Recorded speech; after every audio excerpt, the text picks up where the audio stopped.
everybody, welcome back to the channel. Row of Gilead here with part 2 in our Apoc Unlock Guide. That's a lot of fun to say. What we're going to be going over today.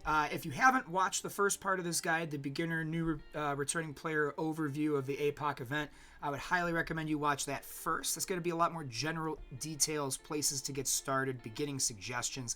This is going to dig more into the meat and potatoes of the event, what requirements are needed for the Scourges. They made some changes that are coming up in the near future, so you'll need to be aware of for your farming path. They've also are going to go over the Horsemen epic campaigns, or the Sagas, that are listed on this handy-dandy chart below us here, and what you're going to need to unlock Baby and Big Boy Apocalypse. So, without further ado, please, if you're finding this helpful so far, hit that like button for me. I appreciate you. Subscribe if you're so inclined. But let's get to the meat and potatoes. So we're gonna go over these Horsemen Scourge team changes first. We're just gonna give them a quick once over, and then we'll kind of dive into the game and show you kind of what characters are on those teams, how accessible they are, and what you should kind of go for based on your progress. So, jumping right in, the new Pestilence Scourge teams from Morgan Le Fay include Hivemind, which isn't even in the game yet, but is going to be the best team for newer players, and Underworld, which is already in the game and could be a very viable option for returning or mid-game players who are just trying to get their unlock with a minimal investment.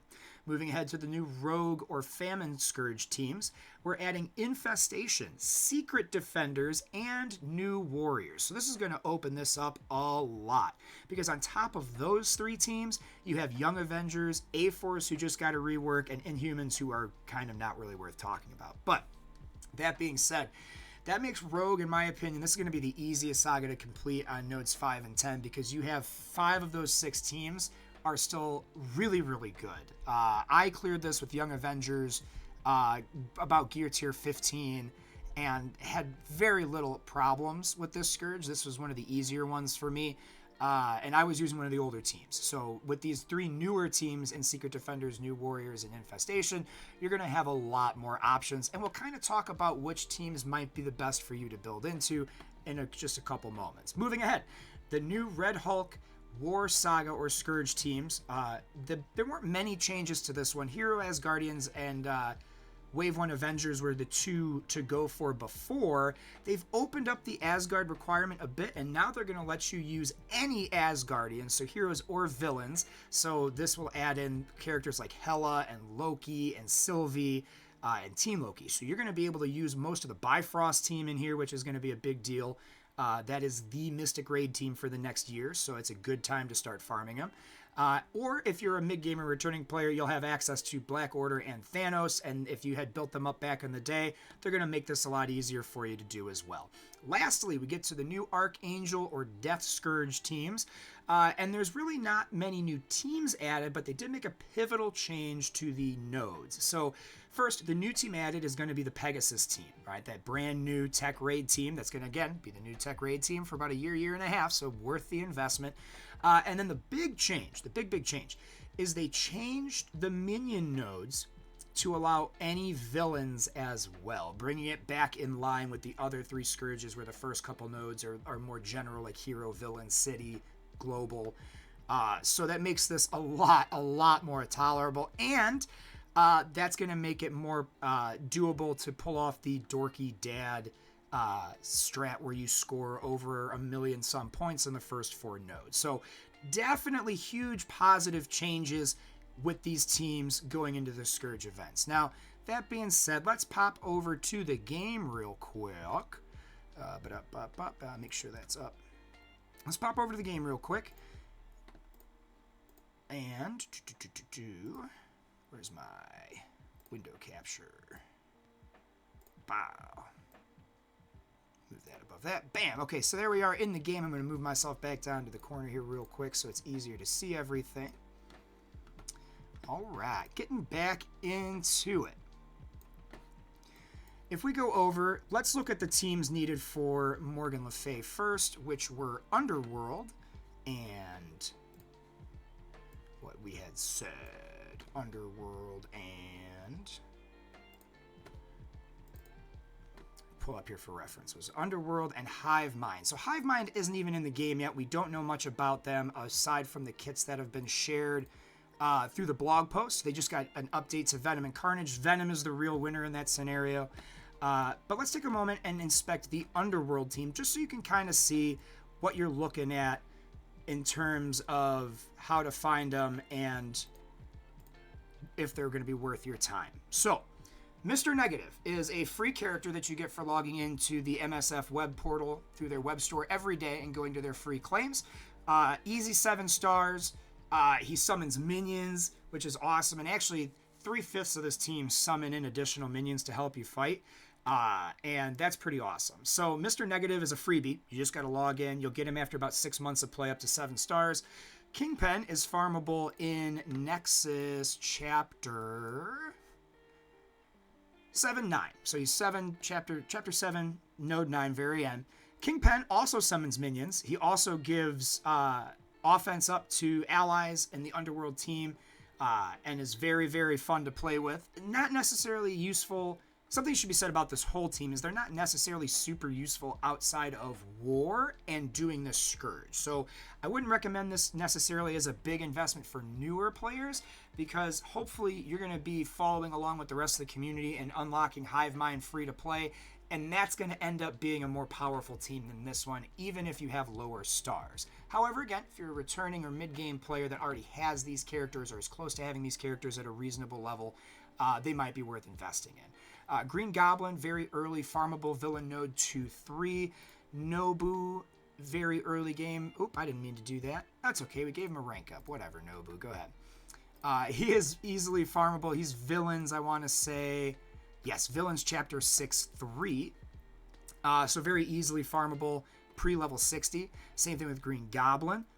Kingpin is going to be a post-level 60. Mr. Negative, you can get pre-level 60 farm. Pre-account level 60. And then, I believe you are what? Mystic here, Taskmaster? Cosmic Chapter 2-6. So that's just after level 60, I believe, as well. Oh, no, I can farm him. So it's another pre-level 60 farm. So the upside for new players in the game is that this team is fully farmable under level 60. So you can get all of these guys popping pretty early on in your Marvel Strike Force career, and that will set you up for success on the Scourges. So whether you want to do Hive Mind if you're just starting the game, or that's the newest team that you have access to, or Underworld, I don't think either of them is a bad call. I do think Hive Mind will end up being better, but the fact that you can get Underworld and start farming them and building them and getting them to the reasonable expectations now is not too bad. I am going to say here too in this part of the video that you're going to want all of these characters to be about 75 to 80, right? Gear tier 14 to 15 for these Scourges to get good points. Now, if you're going to really ramp up your score and try to get it done in the first 4 nodes, they're going to need to be gear tier 17, gear tier 18. But if you're trying to play it through legit, go through all 10 nodes, set the highest score you can with the Scourges you can, gear tier 14, 15 for most of these teams is going to be the maximum investment. So, moving on, the next team on our list was the Rogue Teams, and we're looking at Infestation, Secret Defenders, New Warriors as our new additional teams. Now, New Warriors, we're showing this off today on my main account because this is all the teams that you could use unlocked, so they're going to be easier to see. If we go look at the New Warriors, we're looking at Deathpool, Dagger, Cloak, Gwenpool, and Firestar. Now, Deathpool, you're going to have required for this event for Apocalypse. She is one of the 3 strike characters. So, in my mind, bang for buck, this is probably going to be the best team for most players. And I will explain momentarily. So, Deathpool is needed for the big boy Apoc at level 90, gear tier 17, blue ISO 5. Okay, so there's no doubt that this is going to help you double dip and progress faster by going for this team. Okay, also, Cloak and Dagger are banger city heroes that you can use for not only Scourges, but also in different city-based events in Dark Dimension, different city nodes. They're a fantastic job. DD5 is the first Dark Dimension. I'm not using them for the city section. And then this team is a excellent Cosmic Crucible choice. They cancel out Spider Weaver and other characters who rely on dodges and the charge-based accuracy mechanics, right? that will just let them ignore what you're doing. This team turns that off in Cosmic Crucible. So overall, because you get the double dip investment with Deathpool, you get the viability of Cloak and Dagger in the early Dark Dimensions, and you're really only farming Gwenpool and Firestar. Gwenpool, who comes from the Blitz store, so you can start getting her very early in the Blitz store. And then Firestar, I want to say, is farmable a little later in the game, but I could be mistaken. As you can tell, she's not a focus for me for the team. She's just kind of there to make the abilities work. Oh, great. She's available in the War Store. So you can start getting both of these characters very early on in your Marvel Strike Force career. And again, this team probably has the most value in my opinion because you get to double dip here. You get some solid Dark Dimension City characters out of Cloak and Dagger. And then the whole team is great in the Cosmic Crucible, which is arguably the second to third most important game mode in the game. Moving on from here, you have Infestation. Now, this is a relatively new war team.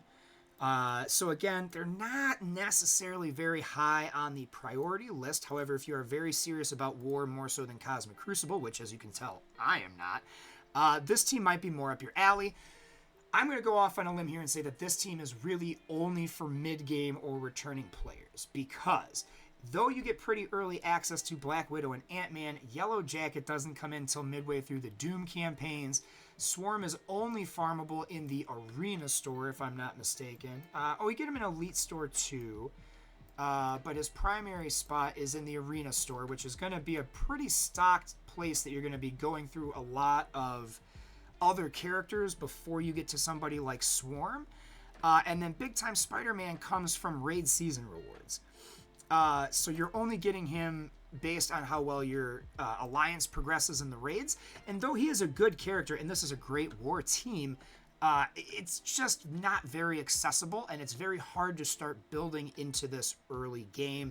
So as far as that's concerned, though it is a useful team, I don't really recommend going for this unless you're returning or more mid-game player who already has these characters unlocked, and you're just looking for something a little more relevant than Young Avengers and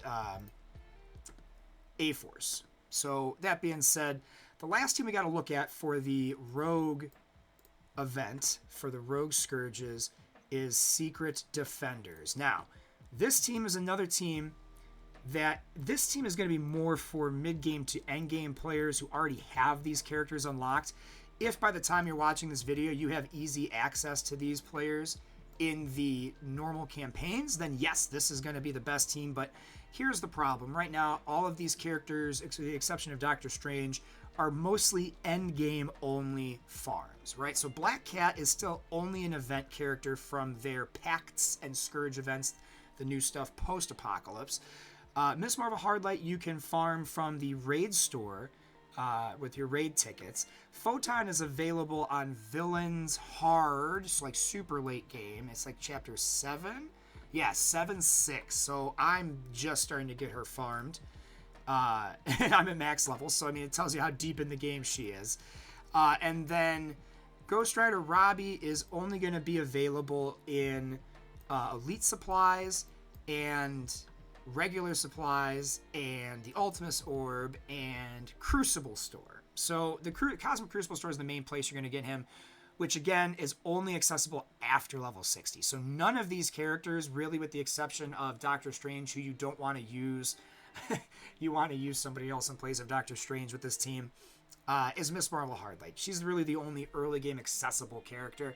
Now, the perks of this team is they are an awesome arena team. These four were built to work in arena and plug and play in characters like Super Skrull or Apoc, and just really make them pop off as this kind of like four-piece and just smash on other teams. So if you are a mid to end game player looking for something to get you through this, this is going to be your team. These four characters are easily the strongest out of the bunch. You're going to be using them in later versions of Dark Dimension and things like that. So late to mid-late game players, this is going to be your team in the Secret Defenders. Not necessarily new player or returning player friendly quite yet. Next up, we're going to Red Hulk, and this one will go pretty quick. We're going to look at Black Order Thanos. Now, this is a requirement that I would only recommend if you are either very passionate about war or you are a returning player that had this team really juiced up from their glory days. As you can see, I started the game. They were a war-only team, and I did not invest in them. My Thanos is in the same boat. He's just doesn't have the Black Order tag. So yeah, this team is not something that's going to be new player friendly. It has a legendary unlock in Ebony Maw that requires you to have Inhumans, which are not good. They're not good. And then a lot of these other characters are farmable through different stores or campaign nodes. But again, this is not a great team unless you already have it. I wouldn't recommend, unless you're a big fan of the Black Order, I would not recommend going back and farming a lot of these characters just to use them in the Scourge. So Black Order is here with Thanos, but I don't think I can conscientiously recommend them. Not when you have access to the entirety of Asgardian. Okay, now this is a huge deal because all these characters are useful in some way, shape, or form. The first thing I want to call your attention to is that you can use the whole Bifrost team here. You can use Vol, Teen Loki, Beta Ray Bill, and Sylvie. And that's going to be a huge deal because that's going to be the Mystic Raid team for the next year to a year and a half. So those are characters that as you progress into harder and harder content, you're going to want that team anyway. Now, that being said, they're also not crazy easily farmable. However, a lot of the other Asgardians are. In fact, OG Thor is not a terrible choice if you're looking for something budget, and he'll also build into a Wave 1 Avengers team. Valkyrie is great because of her passive abilities. When Asgardians die, she juices up the team. Hela is great because of all of her minions and the revives, and you're going to use her as a staple war character. Loki, you'll start getting very early on in the game, especially if you link your Scopely account. You'll get a free 3-star Loki right off rip. So even if you're not optimizing this and going for just the Bifrost, if you're trying to squeak in with, maybe a couple of the Bifrost and a couple of the OG Asgardians, this is a huge roster of potential that you can start farming. It's all after level 60, unfortunately, but it's still very accessible stuff. A lot of the stuff they give away in orbs, so it's not too terrible. The Asgardians would definitely be the route I recommend for the War Scourge. Now, last but certainly not least, we are on to Archangel Scourge changes, and really there's only one team that they changed, and that is going to be to highlight the Pegasus team. Now, Pegasus is also the newest raid team for the tech sections, so you're going to want this team for the next year and a half. So again, it's not a team you're going to have to feel bad about building into, but again, they're not necessarily crazy easy accessible right now. They should be coming to farm in the game sometime here in January, early February, so they will be available soon. But this team is easily the best team. Again, you get to double dip in your requirements because you have Kestrel, who is one of the 3 strike members you need to unlock Apocalypse, and then you have Rescue, who is already a character that a lot of mid-game players are going to have, and she's easily farmable through the Blitz store, I believe it was. Let's double check. Yeah, Blitz Supply. So she's pretty easily farmable early game. You can start getting access to her. And then we're still waiting to learn exactly where Infinity War, Iron Man, Darkhawk, and Ironheart are coming into the game. But it's speculated that Iron Man is going to be the Cosmic Crucible store, Darkhawk is going to be the Blitz store, and Ironheart is going to be the War store. So some combination of stores or nodes for these 3 characters, and hopefully we'll find out in the next few weeks. But again, they're going to be late game accessible. It's not going to be awesome, but you can start building into Kestrel and Rescue early so that when you do get to Cosmic Crucible and you're able to start getting Iron Man, Infinity War, and when you have the credits for Darkhawk and Ironheart, you can start really leaning into this team, and they're going to do a lot of work. They are also very effective in the current season of Cosmic Crucible, and I imagine they will be relevant in Cosmic Crucible for a few seasons at least to come. So, that being said, we are ready to talk about this epic campaign Sagas for the Horsemen. Now, if we go to the epic campaigns, you're going to see this Apocalypse Saga. And then technically there's 5 sagas in one, because you have a saga for each of the Horsemen, and then you have the Apocalypse Saga. Now, the Apocalypse Saga has 3 tiers, and in order to access each of these tiers, you need to fully complete and 3-star all the nodes in each tier of these Horsemen sagas. Now, what I mean by that is for tier 1 of Apocalypse, you need to have all 3 stars on tier 1 of Morgan Le Fay, tier 1 of Rogue, tier 1 of Red Hulk, and tier 1 of Death. And again, we're going to leave the infographic up at the end of the video for about 10-15 seconds just so you all have something to pause and reference without my face in the way. But for each of those phases for these Horseman sagas, the first, second, and third tiers, you're going to need that full Horseman team at gear 13, then gear 15, then gear 17 for that final node. So, 13, 15, 17. You need all Gamma, 13, 15, 17. So, that being said, Gamma characters, or all these characters really, players on these teams have characters that are farmable from different stores and different early game nodes. So keep your eyes peeled for characters that share the Darkhold, Unlimited X-Men, Gamma, or Death Seed tags as you progress through your roster. Those are characters that you're going to need to get to these gear tiers at some point if you want to unlock your Apocalypse. So they're very worth investing in at any point in time because eventually you are going to need them. Now, we just finished our big boy Apocalypse yesterday. And I can tell you that these here, this one is going to give you orange and teal gear rewards to help you progress to the next phase. And you need your Horseman characters at gear tier 15. This middle one is going to require you to have your Horseman characters at gear tier 16 with blue ISO 4. Okay. And then the final, the big boy Apoc, is going to require you to have all of your Horseman characters at gear tier 17 with blue ISO level 5 on everybody. So that is all 4 of the Horseman teams and the 3 strike characters. Now, that being said, we're on to the last part, and I can stop saying that being said for this video. I know it's a little overdone. I apologize. We'll get better as we go. The last thing you really need to know here, just a couple points of note.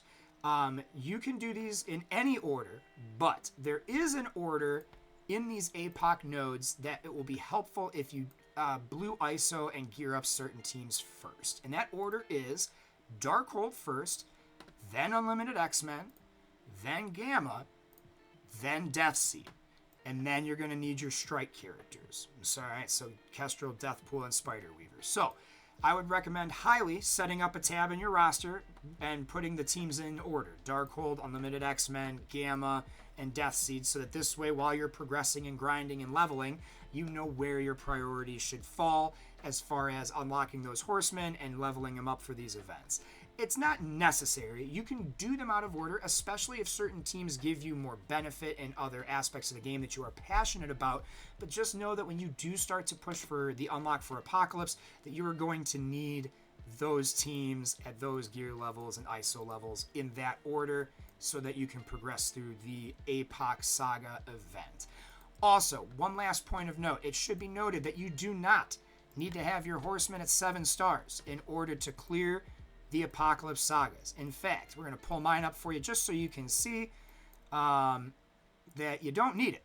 I did Big Boy Apoc just yesterday with a 5-5 Morgan Le Fay, a 6-4 Archangel, and then my Red Hulk is 7-7 because I love that team. And Rogue I just got the 7-star for, but I'm going to be 100% honest with you, it was not necessary. You could easily do it with a 6-4 Rogue. And you might even be able to clear it with lower stars and lower red stars as long as the rest of your team is up to snuff. So, that being said, we're going to move back to the infographic here for just a moment so that y'all can have a nice little closing screen while we wrap up here. Where is it at? It was put on the very top. So, just as a review of what we went over in this video, the new Scourge teams, Hive Mind and Underworld from Morgan Le Fay, new Rogue teams, Infestation, Secret Defenders, new Warriors, new War, Red Hulk Scourge teams. All Asgardians are open, and you can now use Black Order and Thanos. The Archangel teams for the Death Saga, you can now use Pegasus, and all the minion nodes will allow any villain characters to access them. So that'll again make once these are live in the game, hopefully this month or next month, you'll be able to use the Dorky Dad strategy for Archangel and try to clear 1.3 million points on just the first 4 nodes. Also, brief refresher, the Horsemen Epic Campaign started gear tier 13 for the first tier, and they go up 13, 15, 17. You need all 4 Horsemen teams and the 3 strike tunes at gear tier 16 blue ISO 4 to get your baby Apocalypse at 5 yellow, 3 red. And then for your big boy Apocalypse, you need all 4 Horsemen teams and the 3 strike tunes at gear 17 blue ISO 5. So that's all said and done, my friends. Thank you so much for coming and checking out this video. I hope you find it helpful. If you did, please make sure you like, subscribe, comment down below, especially if you figure out anything I missed. We still have 2 more parts to this video going, Saga going forward, but we're going to be taking a little break because I want to test these teams for the next 2 phases of our videos with the free-to-play account that I have. I want to get to this stage and follow my own advice and see just how well it works. So, if you're interested in that, make sure you're following us over on Twitch. We'll be doing that live here in the next few months. Also, make sure, again, you subscribe to the channel because we will post those videos as soon as we have that content ready to go from a free-to-play perspective. So thank you all again. I hope you found this instructional. As always, long days and pleasant nights, and I hope to see you all in the next one.